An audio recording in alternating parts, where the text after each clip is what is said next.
जळगावच्या यावल रावेर तालुक्यात गारपिटीचा तडाखा। गारपिटीमुळे पिकांचं मोठ्या प्रमाणात नुकसान होण्याची शक्यता। धुळ्याच्या आरणी कापडणे शिवारात अवकाळी पावसामुळे शेवग्यासह बोरांचं नुकसान। बळीराजा चिंतेत। जळगावच्या ममुराबादसह काही गावांमध्ये अवकाळी पावसाचा तडाखा। पावसामुळे हरभरा पिकांचं नुकसान। कृषी विभागानं तातडीनं पंचनामा करून नुकसान भरपाई द्यावी, शेतकऱ्यांची मागणी। जळगाव जिल्ह्यात वादळी वाऱ्यासह गारपीट। रावेर यावल तालुक्यात केळी हरभऱ्याचं सर्वाधिक नुकसान। नुकसान भरपाई देण्याची शेतकऱ्यांची मागणी। जळगावच्या जामनेरमध्ये अवकाळी पाऊस। अवकाळी पावसामुळे पिकांचं नुकसान होण्याची शक्यता, शेतकरी चिंतेत।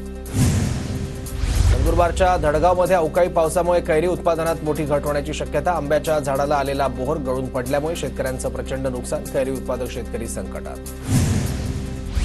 नाशिकच्या पूर्व भागात उन्हाळी कांद्याची लागवड सुरू। शेतकरी कांद्याच्या लागवडीत व्यस्त। राज्यातील काही भागात अवकाळी पावसामुळे पिकांचं मोठ्या प्रमाणात नुकसान। जळगाव, नंदुरबार, नागपुरात अवकाळी पावसानं पिकांचं नुकसान। कैरी उत्पादनात मोठी घट होण्याची शक्यता।